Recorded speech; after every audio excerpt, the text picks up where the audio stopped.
आज ही Doubtnut app download करें। Doubtnut पर होगा अब आपके सभी मैथ्स, केमिस्ट्री, फिजिक्स और बायोलॉजी डाउट्स का सफाया। बस अपने क्वेश्चन की फोटो खींचो, उसे क्रॉप करो और तुरंत वीडियो सोल्यूशन पाओ। Download now. हेलो एवरीवन, हमारे पास क्वेश्चन दिया हुआ है। Hydrogenation of unsaturated hydrocarbon is an exothermic reaction due to hyperconjugation and resonance. The stability of unsaturated hydrocarbon increases and the increase in stability is more due to resonance. Compound with the same number of pi bond and more stability has lower heat of hydrogenation. Heat of formation is defined as the energy evolved when a molecule is formed from its atom. For isomer, the more stable compound has a higher heat of formation. The correct heat of hydrogenation order is. तो यहाँ सबसे पहले hydrogenation of unsaturated hydrocarbon discuss किया हुआ है। ये reaction जो होती है वो एक्सोथर्मिक रिएक्शन है, और यहाँ पे जो अनसैचुरेटेड हाइड्रोकार्बन की जो स्टेबिलिटी है वो रेजोनेंस और हाइपर कंजुगेशन के बेसिस पे हो पाती है, और इंक्रीज इन स्टेबिलिटी जो है वो रेजोनेंस की वजह से ज़्यादा होती है। अब कंपाउंड के अंदर same number of pi bond present होते हैं, तो उस कंपाउंड की जितनी ज़्यादा स्टेबिलिटी होगी उसकी उतनी ही कम हीट ऑफ हाइड्रोजनेशन हो जाती है। सिमिलरली यहाँ पे हीट ऑफ फॉर्मेशन भी डिस्कस किया हुआ है। इसके अंदर बोल रहा है एनर्जी इवॉल्व होती है जब एक कंपाउंड मॉलिक्यूल फॉर्म होता है अपने एटम से, और अगर कोई आइसोमर होंगे तो जितना ज़्यादा स्टेबल कंपाउंड होगा उसकी उतनी हायर हीट ऑफ फॉर्मेशन हो जाती है।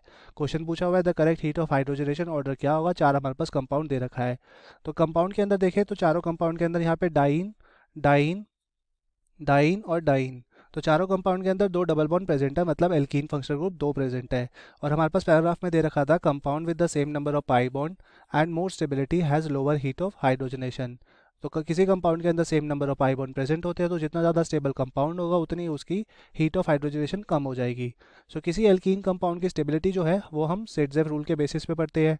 सो सेटजेव रूल अगर हम स्टडी करें तो इसके अकॉर्डिंग जितना ज़्यादा सब्स्टिट्यूटेड एल्कीन होता है उतनी उसकी ज़्यादा स्टेबिलिटी हो जाती है। मोर substituted the alkene, more substituted the alkene, more is the stability of that alkene, more is the stability of that alkene। तो इसी के बेसिस पे हमारे पास जो कंपाउंड दे रखे हैं उसको कंसिडर करेंगे। तो फर्स्ट हमारे पास कंपाउंड दे रखा है 1,3 पेंटाडाइन, मतलब 5 कार्बन एटम की चेन होगी और 1 और 3 पोजीशन पे डबल बॉन्ड प्रेजेंट होगा।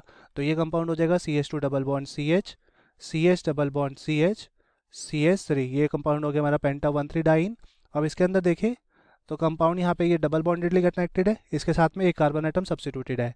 सिमिलरली ये हमारा जो double bonded pi bond connected है, यहाँ पे ये CH3 और CH से कनेक्टेड है, तो इसके अंदर कह सकते हैं कि ये जो हमारा पाई बॉन्ड है ये मोनो सब्स्टिट्यूटेड है, और सिमिलरली हमारा जो दूसरा पाई बॉन्ड जो है वो यहाँ पे डाई सब्स्टिट्यूटेड है। और हमारे पास जो अब नेक्स्ट कंपाउंड दिया है उसको कंसिडर करेंगे इसी बेसिस पे। नेक्स्ट कंपाउंड में हमारे पास 1,3 ब्यूटाडाइन कंपाउंड दे रखा है।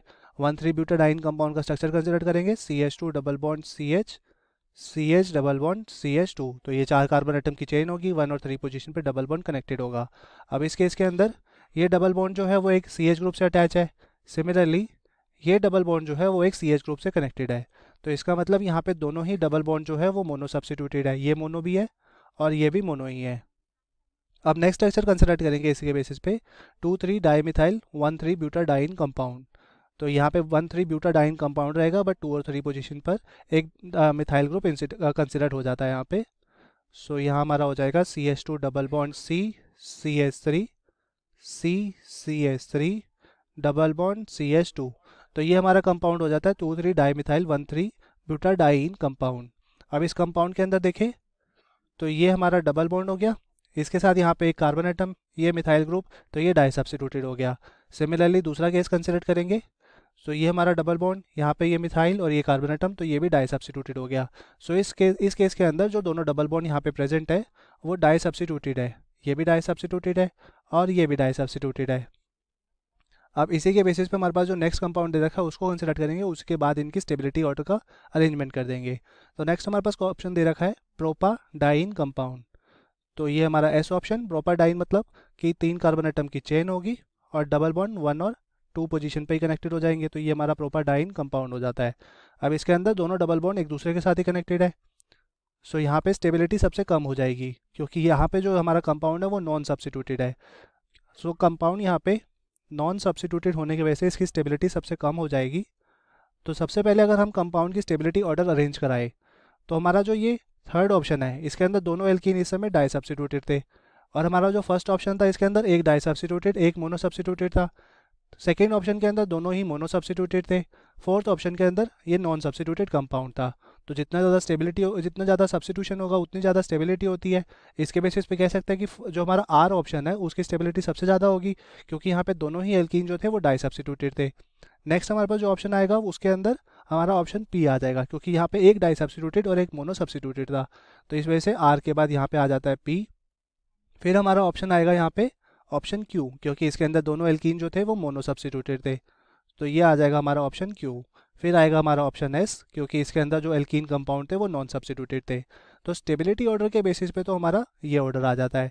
अब क्योंकि हमें लोअर हीट ऑफ हाइड्रोजनेशन के बेसिस पे बात करनी थी, क्योंकि हमें क्वेश्चन पूछा हुआ था हीट ऑफ हाइड्रोजनेशन का ऑर्डर क्या होगा, और हमने यहाँ पे पढ़ा था कि जितना ही ज़्यादा स्टेबल कंपाउंड होगा उतनी ही उसकी हीट ऑफ हाइड्रोजनेशन कम हो जाती है।